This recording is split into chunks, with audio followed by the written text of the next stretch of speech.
ಕೃತಿಯೊಂದನ್ನು ನೇರವಾಗಿಸಿಕೊಂಡು ಅದನ್ನು ವರ್ಣಿಸುವ ಅಥವಾ ವ್ಯಾಖ್ಯಾನಿಸುವ ಪದ್ಧತಿ ಹಿಂದೆ ನಮ್ಮಲ್ಲಿ ಬೆಳೆಯಲಿಲ್ಲ. ಈಚೆಗೆ ಆಧುನಿಕ ಸಾಹಿತ್ಯ ಕ್ಷೇತ್ರದಲ್ಲಿ ತಕ್ಕ ಮಟ್ಟಿಗೆ ಬೆಳೆದಿದೆ. ವರ್ಣನೆ, ವ್ಯಾಖ್ಯಾನ ಹೆಚ್ಚು ಕಡಿಮೆ ಜೊತೆಯಲ್ಲೇ ನಡೆಯುವ ಕ್ರಿಯೆಗಳು. ಇದು ಅತ್ಯಂತ ಶುದ್ಧವಾದ ವಿಮರ್ಶೆ ಎಂದೂ ಕರೆಯಲ್ಪಡುತ್ತಿದೆ. ಏಕೆಂದರೆ ಈ ಬಗೆಯ ವಿಮರ್ಶೆಯಲ್ಲಿ ಕೃತಿಗಳನ್ನು ನೇರವಾಗಿ ನೋಡಿ ಅದರ ರಸಸ್ಥಾನಗಳನ್ನು ವರ್ಣಿಸಿ ವ್ಯಾಖ್ಯಾನಿಸಿ ನಿರೂಪಿಸುವುದೇ ಪ್ರಧಾನ. ಕೇವಲ ರಸದೃಷ್ಟಿಯಿಂದ ದೂರವಾದ ಧಾರ್ಮಿಕವೋ ರಾಜಕೀಯವೋ ಆರ್ಥಿಕವೋ ಆದ ಸಿದ್ಧಾಂತಗಳಿಗೆ ಅನುಸಾರವಾಗಿ ಕೃತಿಯನ್ನು ಗಮನಿಸದೆ ಕಲಾಕೃತಿ ಹೇಗಿದೆಯೋ ಹಾಗೆ ಇರಿಸಿಕೊಂಡು ನೇರವಾಗಿ ನೋಡಿ ವ್ಯಾಖ್ಯಾನಿಸುವ ಪ್ರಯತ್ನ ಇದು. ಈ ವಿಮರ್ಶನ ವಿಧಾನದಲ್ಲಿ ನಿಜವಾದ ವಿಮರ್ಶಕ ಕಾವ್ಯದ ಅಂತರಂಗವನ್ನು ನೇರವಾಗಿ ನೋಡುತ್ತಾನೆ. ಆಗಲೇ ಸಿದ್ಧವಾದ ಬಹಿರಂಗದ ನಿಯಮಗಳನ್ನು ಅನ್ವಯಿಸಿ ನೋಡುವುದಿಲ್ಲ. ಏಕೆಂದರೆ ಅವನಿಗೆ ಗೊತ್ತು, ಈ ಬಗೆಯ ವ್ಯಕ್ತಿನಿಷ್ಠ ವಿಧಾನದಿಂದಲೇ ತಾನು ಕಾವ್ಯದ ಭಾವವನ್ನು ಗ್ರಹಿಸಬಲ್ಲೆನು ಎಂದು. ಕವಿಯ ಪ್ರಧಾನವಾದ ಆಶಯವೇನು, ಅದನ್ನು ಎಷ್ಟರ ಮಟ್ಟಿಗೆ ತಾನು ಗ್ರಹಿಸುವುದು, ತಾನು ಗ್ರಹಿಸಿದ್ದನ್ನು ಸಹೃದಯರಿಗೆ ಯಾವ ರೀತಿಯಲ್ಲಿ ವಿವರಿಸಿದರೆ ಚೆನ್ನಾಗಿರುತ್ತದೆ, ಈ ಪ್ರಶ್ನೆಗಳೇ ವರ್ಣನಾ ವಿಮರ್ಶೆಯಲ್ಲಿ ತೊಡಗುವವನಿಗೆ ಪ್ರಕೃತ. ಕವಿ ಹಾಗೆ ಬರೆಯಬೇಕಾಗಿತ್ತು, ಹೀಗೆ ಬರೆಯಬೇಕಾಗಿತ್ತು ಎಂಬ ಆಕ್ಷೇಪಣೆಗಳನ್ನು ಹಾಕುವುದು ಇಲ್ಲಿ ಅನುಚಿತ. ಏಕೆಂದರೆ ಕೃತಿ ಆಗಲೇ ರಚಿತವಾಗಿ ಮುಗಿದಿದೆ.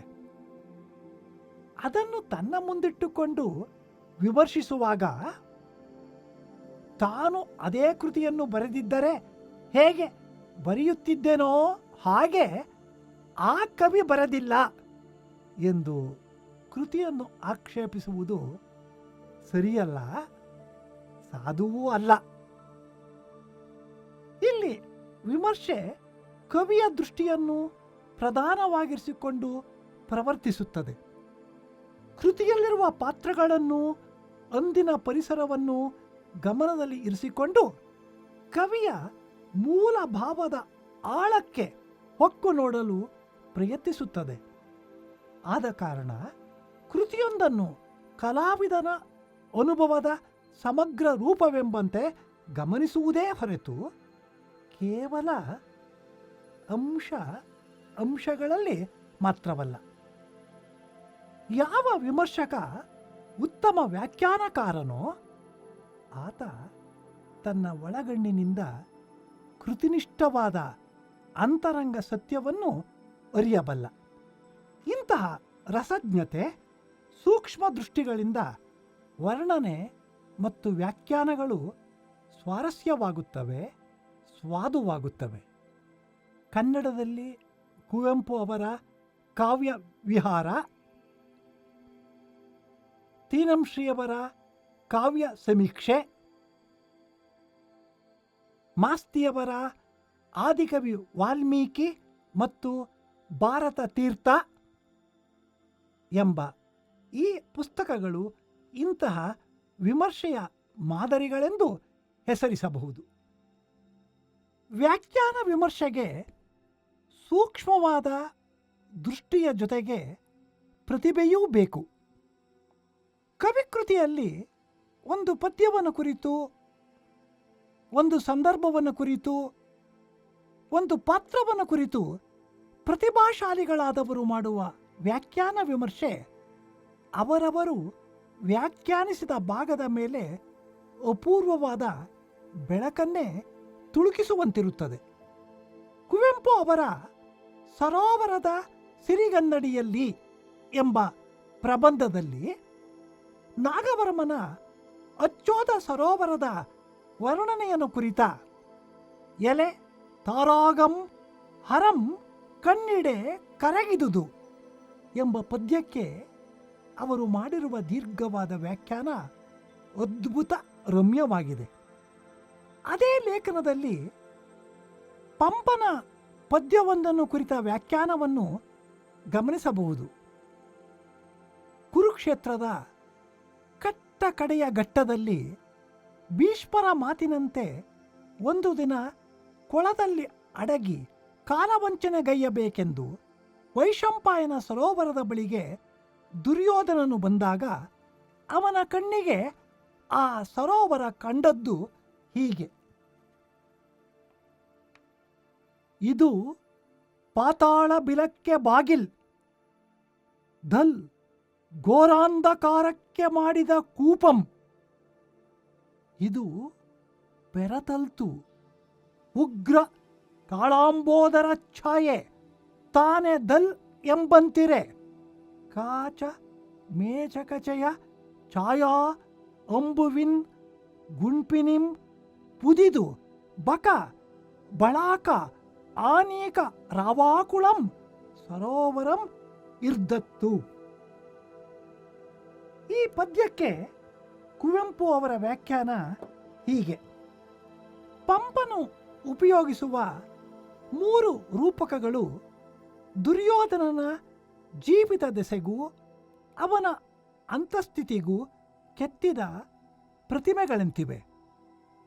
3ನೆಯ ಹೋಲಿಕೆಯಂತೂ ಆತನಿಗೆ ಮುಂದೆ ಒದಗಲಿರುವ ಗತಿಗೆ ಭವಿಷ್ಯ ನುಡಿಯುವಂತಿದೆ. ಸರೋವರದ ಹೊರಮೈಯ ಚೆಲುವಿನಲ್ಲಿ ದುರ್ಯೋಧನ ಅನಾಸಕ್ತವಾದದ್ದು ಮಾತ್ರವಲ್ಲ, ಅದು ಇಲ್ಲಿ ಕವಿಗೂ ಅಪ್ರಕೃತ. ಸರೋವರ ಹೇಗೆ ಕಂಡಿತು ಎಂಬುದನ್ನು ರೂಪಕಗಳಿಂದ ಬಣ್ಣಿಸುವಂತೆ ತೋರಿದರೂ ಅದು ಗೌಣ.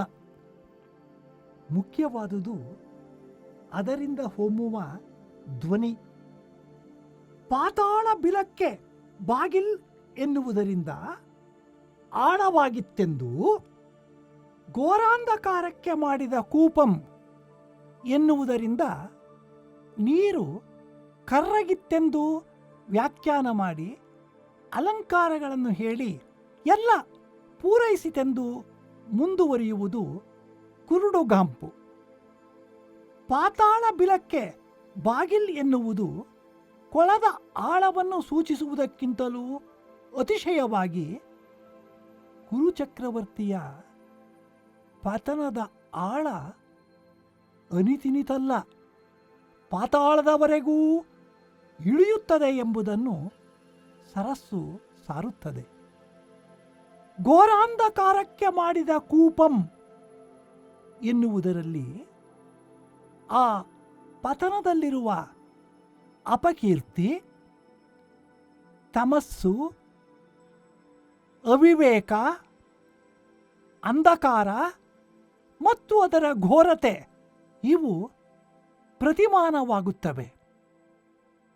ಇನ್ನು ಉಗ್ರಲಯ ಕಾಳಾಂಬೋದರ ಛಾಯೆ ಎಂಬ ರೂಪಕವಂತೂ ಲಯ ಮತ್ತು ಕಾಲ ಎಂಬ ಪದಗಳಿಂದ ಮೃತ್ಯು ಛಾಯೆಯೇ ಸರೋರೂಪಿಯಾಗಿ ದುರ್ಯೋಧನನಿಗಾಗಿ ಬಾಯಿ ತೆರೆದಿರುವುದನ್ನು ಘೋಷಿಸುವಂತಿದೆ. ಸಾವು ಕರ್ರಗೆ ಕರಾಳವಾಗಿ ಆಳವಾಗಿದ್ದ ತನ್ನ ಕೂಪಾಸ್ಯವನ್ನು ಆ ಎಂದು ತೆರೆದು ವೈಶಂಪಾಯನ ಕಾಸಾರ ರೂಪದಲ್ಲಿ ಭೀಮವೈರಿಯನ್ನು ಇದುರು ನೋಡುತ್ತಿತ್ತು ಎಂಬ ಅಂತಃಸತ್ಯವನ್ನು ಕವಿ ಅತ್ಯಂತ ಶ್ಲಾಘನೀಯವಾಗಿ ಸಾಧಿಸಿದ್ದಾನೆ. ಇದು ನಿಜವಾಗಿಯೂ ಕವಿಗೆ ಕವಿ ಕನ್ನಡಿ ಹಿಡಿದು ತೋರಿಸುವ ಪ್ರತಿಭಾ ವ್ಯಾಖ್ಯಾನ.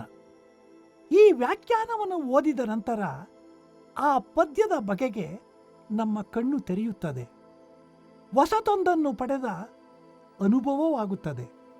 ಪಂಪನ ಪ್ರತಿಭೆಯ ಮಹತ್ತು ನಮಗೆ ಮನದಟ್ಟಾಗುತ್ತದೆ.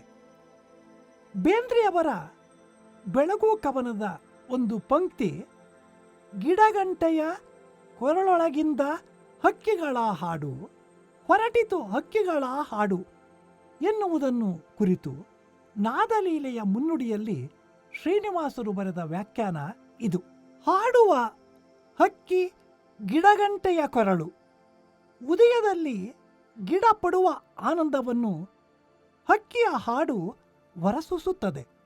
ಇಂತಹ ಮಾತಿನಲ್ಲಿ ಮಿಗಿಲಾದ ಚಾತುರ್ಯ ಮಾತ್ರ ಇಲ್ಲ, ಪ್ರಕೃತಿಯನ್ನು ಕುರಿತ ವಿಲಕ್ಷಣವಾದ ಭಾವನೆ ಇದೆ. ಗಿಡದ ಆನಂದ, ಗಿಡದಲ್ಲಿ ಕುಳಿತ ಹಕ್ಕಿಯ ಆನಂದ, ಬೀಸುವ ಗಾಳಿಯ ಆನಂದ, ಇವು ಬೇರೆ ಬೇರೆ ಎಂದು ತಿಳಿದವನು ಅವನ್ನು ಬಿಡಿಸಿ ಹೇಳುತ್ತಾನೆ. ಇವುಗಳೆಲ್ಲ ಒಂದು ಆನಂದ ನಾಲ್ಕೂ ಕಡೆ ಕಂಡಿರತಕ್ಕದ್ದು ಎಂದು ಬುದ್ಧಿಯಿಂದ ತಿಳಿಯುವವನು ಇದೊಂದು ವಿಚಾರ ಎಂಬಂತೆ ಹೇಳುತ್ತಾನೆ. ಇದಕ್ಕೂ ಮುಂದಿನ ಒಮ್ಮೈಯನ್ನು ಅರಿತವನು ಬೇಂದ್ರೆಯವರು ಹೇಳಿದಂತೆ ಗಿಡಗಂಟೆಯ ಕೊರಳು ಆನಂದದಿಂದ ಹಾಡಿತು ಎನ್ನುತ್ತಾನೆ.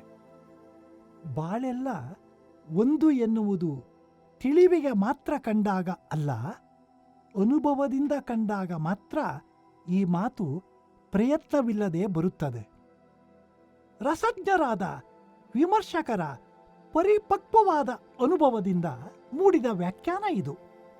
ವ್ಯಾಖ್ಯಾನದಲ್ಲಿ ಕವಿಯ ಸೌಂದರ್ಯ ಸೃಷ್ಟಿಯನ್ನು ಕುರಿತ ನಿರ್ದೇಶನದ ಜೊತೆಗೆ ಇಂತಹ ವ್ಯಾಖ್ಯಾನಕ್ಕೆ ಅಗತ್ಯವಾದ ಒಂದು ತಾತ್ವಿಕ ದೃಷ್ಟಿಯ ಹಿನ್ನೆಲೆ ಅಗತ್ಯ ಎನ್ನುವುದನ್ನು ಇದು ಸೂಚಿಸುತ್ತದೆ. ರಾಮಾಯಣದಲ್ಲಿ ಶ್ರೀರಾಮನು ತನ್ನ ತಂದೆ ಕೈಕೆಗೆ ಕೊಟ್ಟ ಮಾತನ್ನು ತಾನು ನಡೆಸಿಕೊಡುವುದಾಗಿ ಭರವಸೆ ಕೊಟ್ಟು ನಿಶ್ಚಿಂತ ಭಾವದಿಂದ ತಾಯಿ ಕೌಸಲ್ಯೆಯ ಮನೆಗೆ ಬರುತ್ತಾನೆ. ತಾಯಿಗೆ ತನ್ನ ಮಗನಿಗೆ ಯುವರಾಜ್ಯಾಭಿಷೇಕವಾಗುವುದೆಂಬ ಹಿಗ್ಗು. ರಾಮನಿಗೆ ಈ ಮಾತನ್ನು ತನ್ನ ತಾಯಿಗೆ ಹೇಗೆ ತಿಳಿಸುವುದೆಂಬ ಕೊರಗು. ಮನೆಗೆ ಬಂದ ರಾಮನನ್ನು ಕುರಿತು ಕೌಸಲ್ಯೆ ಮಹಾತ್ಮರಾದ ವೃದ್ಧ ಧರ್ಮಶೀಲ ರಾಜರ್ಷಿಗಳ ಆಯುಸ್ಸು, ಕೀರ್ತಿಯೂ ಧರ್ಮವೂ ನಿನ್ನಲ್ಲಿ ಬೆರೆಯಲಿ ಎಂದು ಹರಸಿ, ನಿಮ್ಮ ತಂದೆ ಸತ್ಯಪ್ರತಿಜ್ಞನು, ಇಂದು ನಿನಗೆ ಯುವರಾಜ್ಯಾಭಿಷೇಕವನ್ನು ಮಾಡುತ್ತಾನೆ ಎಂದು ಅರಸನನ್ನು ಪ್ರಶಂಸಿಸಿದಳು. ಕುಳಿತುಕೋ, ಊಟ ಮಾಡು ಎಂದು ಮಗನನ್ನು ಆದರಿಸಿದಳು. ಈ ಸನ್ನಿವೇಶವನ್ನು ಕುರಿತ ಈ ವ್ಯಾಖ್ಯಾನವನ್ನು ಗಮನಿಸಿ. ವಾಲ್ಮೀಕಿಯ ಜೀವನ ವಿಜ್ಞಾನ ಇಂತಹ ಸಂದರ್ಭದಲ್ಲಿ ಇಂತಹ ಸಣ್ಣ ವಿಷಯದಲ್ಲಿ ಪರಿಪೂರ್ಣವಾಗಿ ಬೆಳಗುತ್ತದೆ. ರಾಜ್ಯ ಬಂದು ರಾಜ್ಯ ಹೋಗುವ ಸಂದರ್ಭದಲ್ಲಿ ದೊಡ್ಡ ರಾಣಿ ಯುವರಾಜನಾಗುವ ಮಗನನ್ನು ಮಣೆಯ ಮೇಲೆ ಕೂರಿಸಿ ಊಟ ಮಾಡು ಎಂದಳೆಂದು ಕವಿ ಹೇಳಿದ್ದಾನೆ. ತಾಯಿಯ ಆದವಳಿಗೆ ಯಾವ ಹೊತ್ತಿನಲ್ಲಾಗಲಿ ಮಗ ಊಟ ಮಾಡುವುದು ದೊಡ್ಡ ವಿಷಯ. ವಾಲ್ಮೀಕಿ ಈ ಮಾತನ್ನು ಸಣ್ಣದೆಂದು ಬಿಡಲಾರದೆ ಹೋದನು. ಮಾಸ್ತಿ ವೆಂಕಟೇಶ ಅಯ್ಯಂಗಾರ್ ಅವರು ಆದಿಕವಿ ವಾಲ್ಮೀಕಿ ಗ್ರಂಥದಲ್ಲಿ ಈ ನುಡಿಗಳನ್ನು ಹೇಳಿದ್ದಾರೆ. ಈ ಸನ್ನಿವೇಶವನ್ನು ಹೀಗೆ ಎತ್ತಿ ಮಾಸ್ತಿಯವರು ವ್ಯಾಖ್ಯಾನಿಸದಿದ್ದರೆ ನಾವು ಆ ಸಂದರ್ಭದ ಸ್ವಾರಸ್ಯವನ್ನು, ಕವಿ ವಾಲ್ಮೀಕಿಯ ಜೀವನ ವಿಜ್ಞಾನವನ್ನು ಕಾಣದೆ ಹೋಗುತ್ತಿದ್ದೆವು. ನಾವು ತೀರಾ ಸಾಮಾನ್ಯವೆಂದುಕೊಂಡು ಮುಂದುವರಿಯಬಹುದಾಗಿದ್ದ ಸಂಗತಿಗಳ ಕಡೆಗೆ ನಿಜವಾದ ವಿಮರ್ಶಕ ನಮ್ಮ ಗಮನವನ್ನು ಸೆಳೆದು ಹೇಗೆ ಅಲ್ಲಿ ಅಸಾಮಾನ್ಯತೆ ಹುದುಗಿಕೊಂಡಿದೆ ಎನ್ನುವುದನ್ನು ತೋರಿಸಬಲ್ಲ. ಇನ್ನೂ ಒಂದು ಸಣ್ಣ ನಿದರ್ಶನವನ್ನು ಕೊಡುವುದಾದರೆ, ಆದಿಕವಿ ವಾಲ್ಮೀಕಿಯಲ್ಲೇ ಸೀತೆ ಅಗ್ನಿ ಪ್ರವೇಶ ಮಾಡಿದ ಸಂದರ್ಭವನ್ನು ಕುರಿತು, ಅಗ್ನಿಯನ್ನು ಹೊಕ್ಕದ್ದು ಸೀತೆ ಮಾತ್ರವಲ್ಲ, ಅವಳ ಜೊತೆಯಲ್ಲಿ ರಾಮನೂ ಒಂದು ಅಗ್ನಿಯನ್ನು ಹೊಕ್ಕನು. ಅವಳು ಬದುಕಿಕೊಂಡಾಗ ಅವನು ಬದುಕಿಕೊಂಡನು ಎಂದು ಮಾಸ್ತಿಯವರು ವ್ಯಾಖ್ಯಾನಿಸಿದ್ದಾರೆ. ಇದು ಅಪೂರ್ವವೂ ಅತ್ಯಂತ ಧ್ವನಿಪೂರ್ವಕವೂ ಆದ ವ್ಯಾಖ್ಯಾನ. ಕಾವ್ಯದ ಯಾವುದೋ ಒಂದು ಪಂಕ್ತಿಯಲ್ಲಿ ಬರುವ ಯಾವುದೋ ಒಂದು ಮಾತು ಎಷ್ಟೊಂದು ಅರ್ಥಪೂರ್ಣವಾಗುತ್ತದೆ ಎನ್ನುವುದನ್ನು ವ್ಯಾಖ್ಯಾನ ವಿಮರ್ಶೆಯಲ್ಲಿ ಗುರುತಿಸಬಹುದು.